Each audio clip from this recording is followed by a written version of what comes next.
Hi there, I'm Dr. Myrdalis Diaz-Ramirez, and this is the Design Your Physician Life podcast, brought to you by our Maxillary Mastermind, a personal and professional development program for physicians who want to learn entrepreneurship. Today, we have the wonderful and amazing Dr. Liudmila Schafer. We're going to be talking about putting your passion and expertise to work. Are you ready? Let's go. Welcome to the Design Your Physician Life podcast, where you will get excited about being a physician, learn the tools that can help boost your success, and great tips from successful doctors. Join us to unlock the keys to an amazing physician life. And now, here's your host, Dr. Myrdalis Diaz-Ramirez.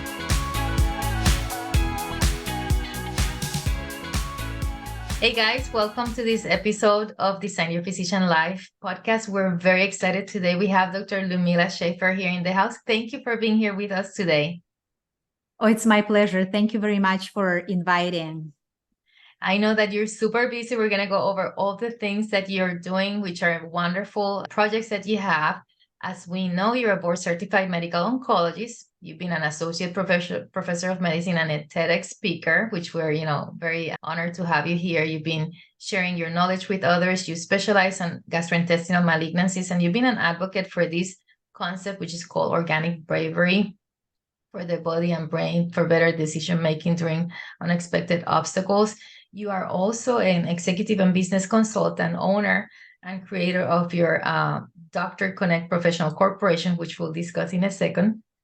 We also have you as a TV host on ABC 15, a podcast host. You have a book, you're a #1 best-selling author for The Other Side of Oncology. And now, not only that, you're also working on your book for AI for the business, and you have a Roku 10-episode series coming up for the Dr. Connect show. So thank you for being here. This is super, super exciting. Thank you very much, Dr. Diaz. And I was listening to you. It's just, you are so fantastic, your introduction and how you present to the audience. So thank you very much for what you do. Well, thank you for that. I do want to dive in quickly because you're so busy that we have to try to pack everything here for our listeners in a very short period of time. And I want to make sure that we listen to your story. So tell us, who was the one who decided to become a physician? Was it like little Liudmila or teen Liudmila, or was it in college? How did that happen for you? Let me take you back in 1973 when I was born. So it has been actually 50 years. And I remember that since I was a young girl, maybe 5, 7 years old, I already had this feeling that I want to kind of help. And I was playing with dolls. And later, when I was in about 5th or 6th grade, when happened Chernobyl, I grew up on a border where Poland and Belarus, and at that time was start happening malignancies. So I have seen early leukemia, thyroid cancer, and overall, it was basically a natural selection. It was my path. So moving forward, when I went to medical school, I didn't even have a second thought. And when graduated in 1996, I felt that for me, the best way is to help by having continuous care. As much as I like all kind of rotations, I still feel that coming to the patients in that specific vulnerable time. So that's how I selected oncology and hematology. So moving forward and doing residency and fellowship here in the United States, that was my passion. So luckily, I've been fortunate and I'm still practicing almost full-time as an oncologist, but also I'm full-time doing business. And being a physician, it probably gave me the best motivation, and I'm just very grateful. Talking to you is or listening to you it just opens my eyes to this global connection. I remember as a child listening to stories about Chernobyl and watching those images of what happened there. And I would never, ever in my life, growing in Puerto Rico in a small island, not connected to other things, just doing my own thing there, that I would be talking to somebody who was so close to that and how he's now so passionate about helping their physicians born from their experience in something that I just saw for me in my experience so far away from me, and now that I have the opportunity to talk to them. So it's just amazing how the world works and how we're all connected. Talking about passion, one of the things that you do is like you bring to all your projects, obviously, is passion. And one of the things that you talk about is passion and expertise for your physicians that you're helping. Tell us about that concept, and why do you think it's so important for physicians to understand when they're talking about entrepreneurship, to start with that, with passion and expertise? As many physicians, Dr. Diaz, and with your expertise and your practice, we all know that by going through medical school, residency, many of us fellowship, doing certifications, many people in the community don't know that we as the physicians, we have to sit for 8-9 hour exams, and moving forward, basically sacrifice our life, our family. And being in medicine for 3 decades, I realized that it's a lot of peers. We so dedicated, and now seen by so much, burnout in the community, it started me thinking that we don't really express our passion. And the vast majority of people, if we go right now probably and start interviewing, most of the people will actually stumble. You ask them, what's your passion, what you like to do? And most start coming up, well, I like to read, or I spend time with my children or my family. But truly, there is no one really, very few people dive deep into exactly what that passion. So I remember that when in 2021, I got invited on Fox News and Bloomberg, and reporters asked me about my personal story and what I like to do. So I'm an advanced open water diver. I'm also horseback riding. I like hiking. I do other activities, and Argentine tango, by the way. So when I figured out that this part of me play a huge role in what I do also as a profession, so I started interviewing more physicians and found out that most physicians, they also hiding that passion inside themselves. And by start working on physicians' passion and expertise, when we start aligning it together, it actually brings several things. It enhances career, it can bring profitable business, as well as improve relationship and even health overall. So that's what I do, is aligning passion and expertise to have fulfillment in life, as well as bring revenue. You're mentioning there that physicians are really not bringing necessarily their passion and talking about them, and you're working with them. When you're working with the physicians as coaching them, is there anything that you see limiting them, like holding them back from expressing this passion specifically? Something that, if we recognize that, oh, I can think about that and then work on something so that then I can become more expressive about the things that really move us. I think it is a mostly unknown landscape. We all were trained in throughout our life, have everything perfect. So I would say the imposter syndrome and that perfectionism, it actually stops a lot of physicians from moving forward. I not only work, but I also interview and had communication with so many physicians. And every time they will say, oh, I just have to finish this. I want to do this, but I'm not ready.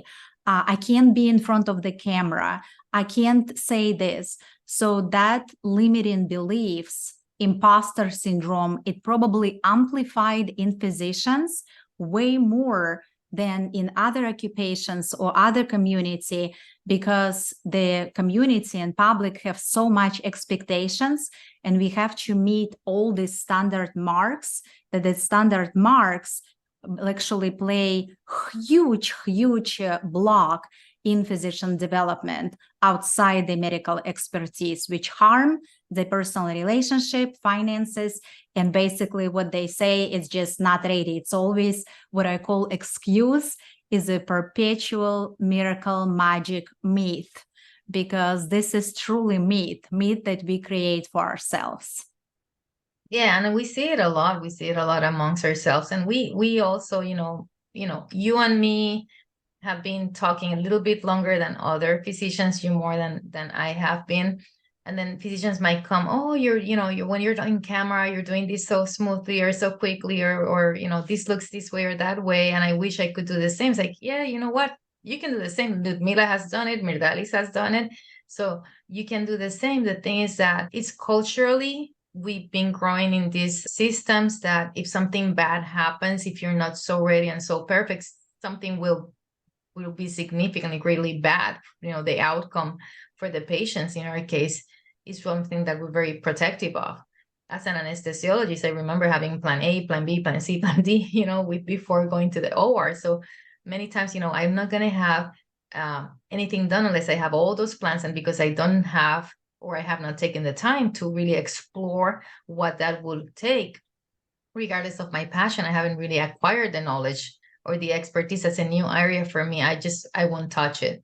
And then you and me have explored these other worlds, and nothing has happened, bad to anybody in these ways. Like, we're actually helping each other. So it's really important that we recognize those limiting beliefs. And that's where we start, right? With mindset and understanding that.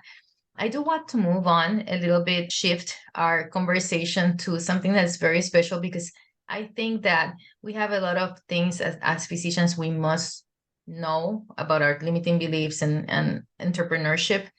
But there's something that really is growing exponentially at a rate that we're not prepared for. We're not prepared for in the world. We're not prepared for, much less in healthcare. We have a much slower uptake of things, because of perfectionism, getting the evidence and all these things. And it's AI, artificial intelligence. And just recently you finished a degree from MIT on this area. Tell us a little bit about that degree, and then we'll dive on to, how physicians can use this knowledge for their practices and for their businesses. Thank you for asking that question, because this is a very hot topic. I can tell that artificial intelligence, although it's very hot and it's a lot of people using everywhere, it's not very many actually dive deep.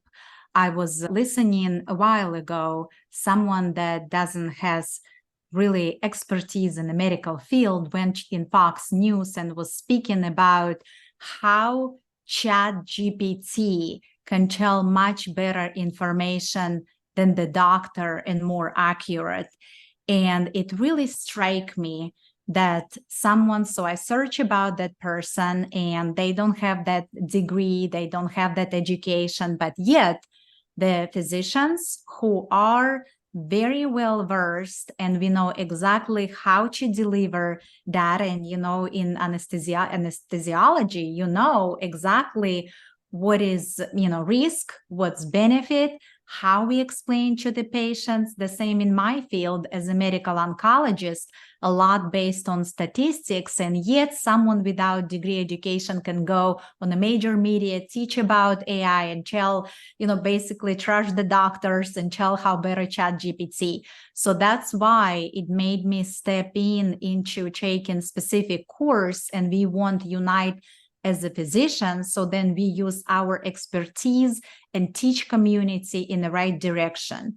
So the course that at MIT, it's artificial intelligence in medicine, and it teaches you through the variety of structure, what are applications, where we can see AI, how we can implement into the business, and create that specific executive summary as a path for your organization, which has been extremely beneficial. And now we are going to teach more community, and I'm giving additional lectures on the AI in medicine and healthcare, different application. And it actually got me thinking how we can prepare better the other physicians as well as new members of our workforce. Let me tell you a little MIT story. I was at MIT doing research at the time when the email came to be, right? And we were like little nerds, and with the new toy, we would go to the lab, to the computer lab, and then sit with friends, and then each one take a computer and send each other an email. And to us, that was like the greatest celebration ever. And for people who don't have that understanding, like the email is like a thing that's now so old. Well, we were there when it was created, and it was so amazing. Like we would send emails, "Oh, did you get it? Did you get it?" And have that whole emotion. And then how much it's grown, in what technology is doing for our lives these days, to me, is mind blowing. Having this, not only AI, we associate AI with just like these days, like ChatGPT. For those who don't know Claude, there's a Llama 2 and all these other tools that we have that are just from the generative AI. But there's a lot of AI, different tools and different types of artificial intelligence that get to be used. So technologically, it's amazing. We're in such a world, and for somebody who loves technology and development, it's really has been amazing for us to be part of this development. Tell us, from the things that you've learned, the things that you're sharing with others, there's different ways that physicians can use AI. So there's the ones that you can use for your patients inside or outside your office, tons of them. And then there's also ways that you can use in your business for anything else that you do in business, or even within the business of medicine. So let's talk about one or two things that you really like, or tools that we like to share, so that physicians can learn about this and they can use, right away in their daily lives. There are several aspects. I think first, to start, if someone has either business or it's in the clinic, it actually find out where are you using right now. So for the purpose of our conversation, I would not give specific, I'm sure we can give a tons of different platforms where we can use that in terms of video, audio, but the main focus is to understand where you can implement something automated and focus on what's called natural language process.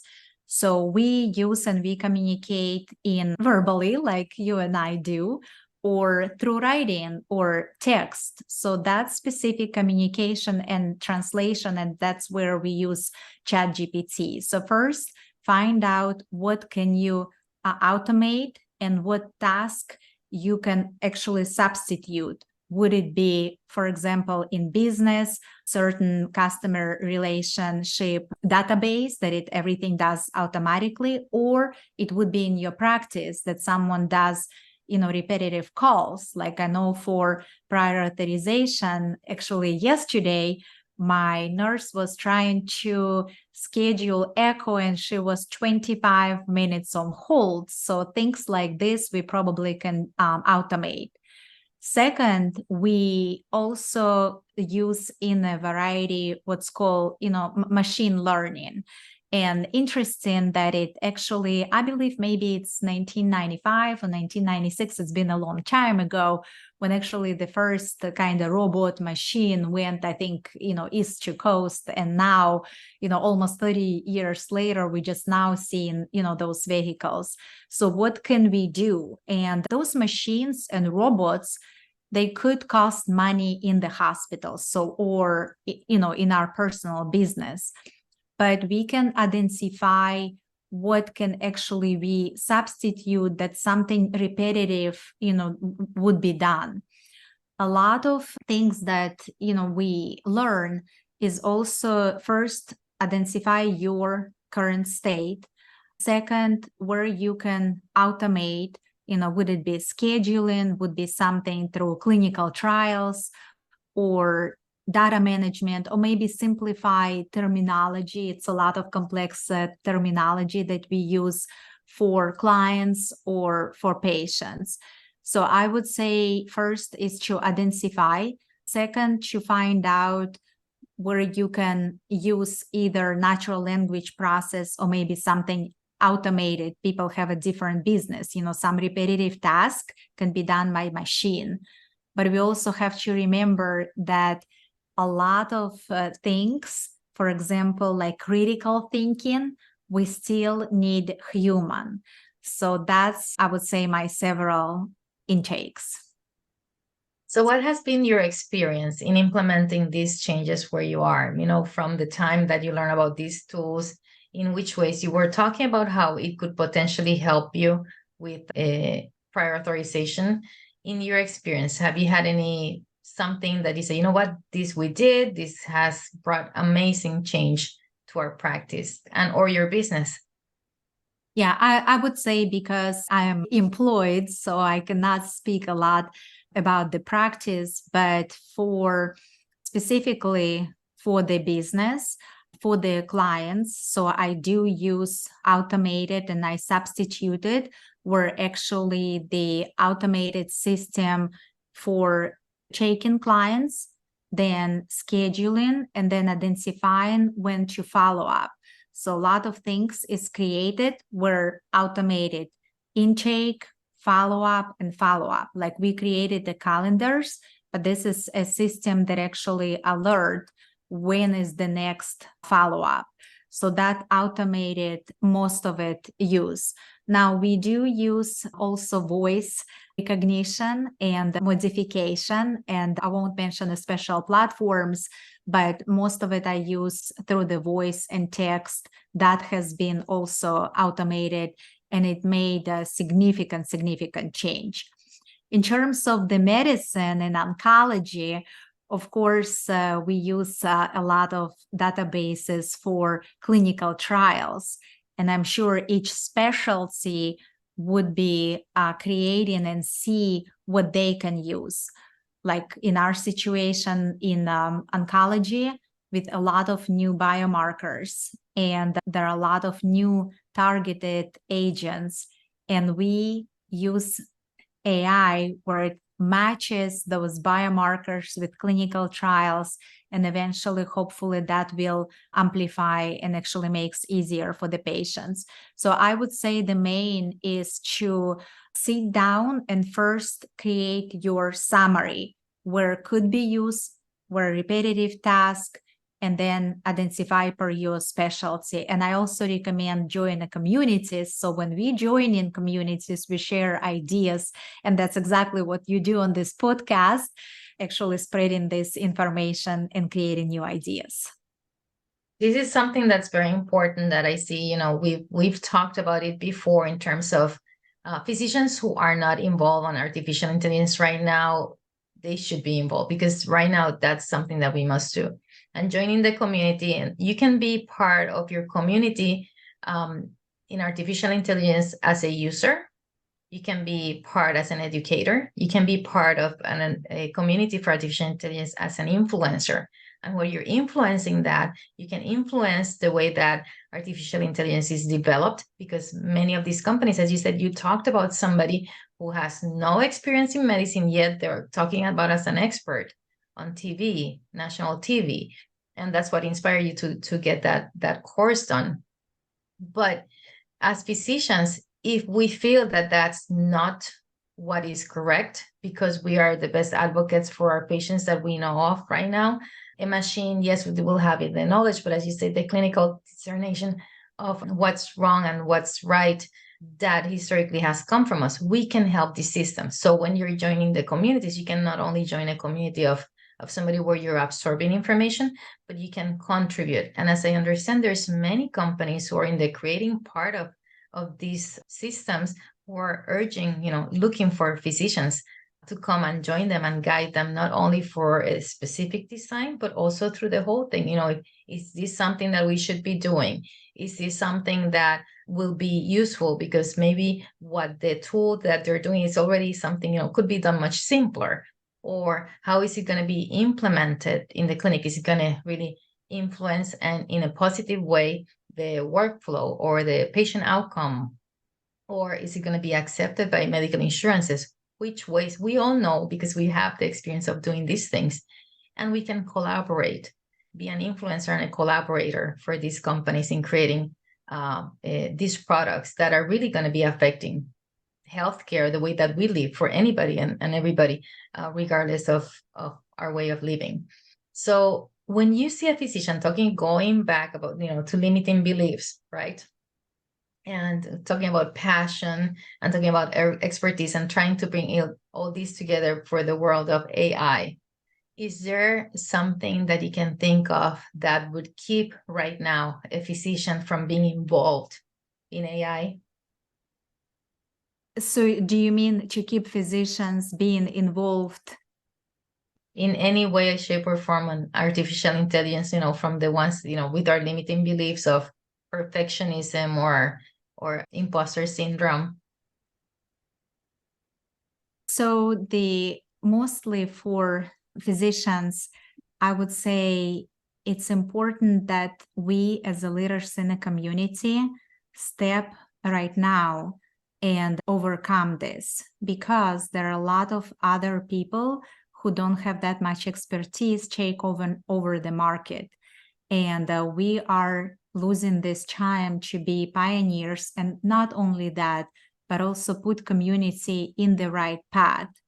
So that's why if we start from the basic, and what I call from the basic is to discover your personal, like our physician's personal innovative way, how you can personalize and find your comfort zone to speak about your passion and expertise. So that way, that's what we teaching at the Dr. Connect Professional Corporation, to bring that expertise level. So we show up as a physicians, we prepare, so then we don't look unusual or unprofessional or worse than other people who are out there on the main media. So I would say developing that specific proprietary brand, the innovative way to describe about your passion and expertise, and that create a specific 30 or 60-second sentence about yourself. So when you communicate with someone, investors or other companies on artificial intelligence, that people actually have a very good understanding what you as a physician do. Because a lot of physicians, they also have their personal complex terminology, and our brain works so fast in such complex way, it's so educated, that we kind of need to bring a little bit level down for the entire public to understand. Did I answer your question? Well, yeah, that's a great way of going around it, because you're basically, we're putting everything to about our limiting beliefs, and then if we're able to translate that will improve our communication with the people that we want to send. That's just one more step to getting closer into being able to contribute to this artificial intelligence way, in some way, shape, or form, where you're not just so focused on yourself, but you're also trying to better have a relationship with the other person, so that then you can enter these communities and these companies and all these venues. Yeah, and in addition, also not sacrifice our own time and our expertise and our quality of work. So obviously, if we have that 30, 60-second, what I call strategically structured brand narrative about your passion, your expertise, whichever it is, subspecialty or business or in artificial intelligence, that also for them, it's more understandable, lean toward us, but also our personal time and our own time not sacrificed. And we also don't get burnout. Well, thank you for being here today. I do want, before we go, I want to share with everyone how they can find you. I'm very excited about this Roku show that you have coming up. We have a book coming up. We have your Dr. Connect Professional Corporation. We have tons of things. So let's tell the public, our listeners, physicians, how they can connect with you. The physicians can connect with me at thedoctorconnect.com. And they also welcome to take an assessment where they are standing in terms of proprietary brand, or email info@thedoctorconnect.com. And you can find me on any social media at Liudmila Schafer. Thank you very much for being here. Any other last minute tips before we go? I would say I strongly invite genuinely physicians to help community to help other physicians. And thank you, Dr. Diaz, for what you do and transforming lives of so many physicians and improving quality of life. And I also want to tell that only together, if we combine, we can actually transform, share our knowledge with multi-million audience and grow our practice, grow community, and overall improve healthcare for all. Thank you very much. Thank you very much.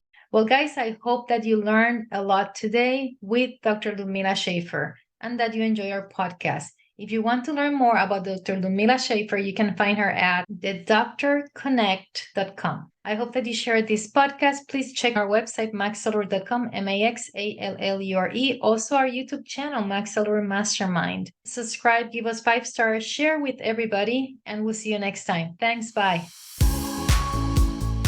Please remember that Design is not providing specific financial, medical, or career advice. Our only intent is to stimulate your appetite for growth by sharing our experience and those of our speakers, coaches, and guests. Your personal growth and success will be unique to your circumstances and your hard work. We sincerely hope you enjoyed the show and look forward to seeing you next week.